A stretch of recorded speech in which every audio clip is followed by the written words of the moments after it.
BJP শাসিত রাজ্যে বাঙালি ও বাংলা ভাষাকে অপমান করা হচ্ছে এমন অভিযোগ বেশ কয়েকদিন ধরে করে আসছে পশ্চিমবঙ্গের মুখ্যমন্ত্রী মমতা ব্যানার্জি।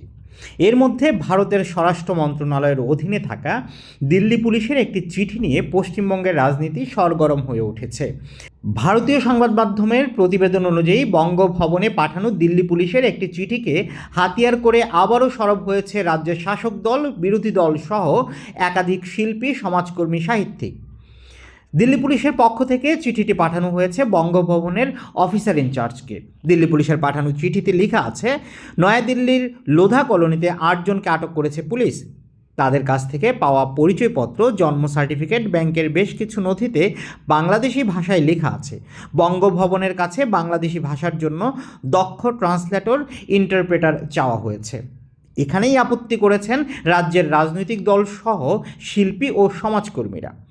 এই চিঠি সামনে আসার পরেই মুখ্যমন্ত্রী মমতা ব্যানার্জি ক্ষোভ প্রকাশ করে সামাজিক যোগাযোগ মাধ্যমে লিখেছেন, যে ভাষায় কোটি কোটি ভারতীয় কথা বলেন এবং লেখেন, যে ভাষা ভারতের সংবিধান দ্বারা পবিত্র এবং স্বীকৃত, তাকে এখন বাংলাদেশি ভাষা হিসেবে বর্ণনা করা হয়েছে। এটা কলঙ্কজনক, অপমানজনক, রাষ্ট্রবিরোধী ও অসাংবিধানিক। আমরা সবার কাছ থেকে ভারতের বাঙালি বিরোধী সরকারের বিরুদ্ধে অবিলম্বে তীব্র প্রতিবাদের আহ্বান জানাচ্ছি। তারা ভারতের বাংলা ভাষাভাষী জনগণকে অপমান করার জন্য এ ধরনের সংবিধান বিরোধী ভাষা ব্যবহার করেছে। মমতা ব্যানার্জির বিরোধিতার পরেই তৃণমূল কংগ্রেসের মুখপাত্র জয়প্রকাশ মজুমদার বলেন, অপমানজনক চিঠি দিয়েছে অমিত শাহর পুলিশ।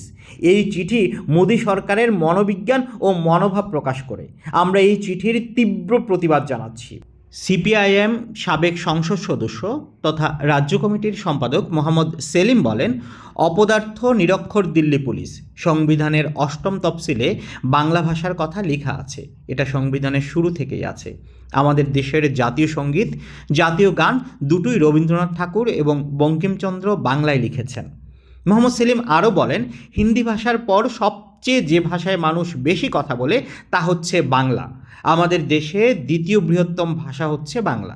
পুরো পৃথিবীতে যে 4-5টি ভাষায় মানুষ কথা বলে তার মধ্যে অন্যতম ভাষা বাংলা। বিজেপি এবং আরএসএসের যে সাংস্কৃতিক রাষ্ট্রবাদ, তার মধ্যে হচ্ছে হিন্দি, হিন্দু, হিন্দুস্তান, তার বাইরে কিছু নেই। এরা ভারতবর্ষের আরও যেসব ভাষা আছে সব ভাষাকে গিলে খেয়েছে। সঙ্গীত শিল্পী রূপম ইসলাম এই চিঠির প্রতিবাদ জানিয়ে সামাজিক যোগাযোগ মাধ্যমে লিখেছেন, এটা কি ভারতের 22টি সরকারি ভাষার মধ্যে বাংলা নেই? এটাকে কেন বাংলাদেশি ভাষা বলা হলো? অজ্ঞতা ও মূর্খতার উদাহরণ। তবে এই বিষয়টিতে কোনো রকম ভুল হিসেবে দেখছেন না পশ্চিমবঙ্গের মুদির পাঁচাটা বিজেপিরা। বিজেপির রাজ্য সভাপতি শমীম ভট্টাচার্য বলেন, একদম ঠিক লেখা হয়েছে। আপনি বাংলাদেশের একটা বই এনে পড়ুন আর পশ্চিমবঙ্গের একটা বই এনে পড়ুন, আপনারা বুঝতেই পারবেন কোনটা বাংলাদেশের, কোনটা পশ্চিমবঙ্গের। এখন প্রশ্ন হচ্ছে, দিল্লির উগ্র হিন্দুত্ববাদ কি নিজের দেশের মধ্যেই বিরোধ উস্কে দিচ্ছে না? সুমন সালাউদ্দিন, আন্তর্জাতিক ডেস্ক, জিরো টিভি।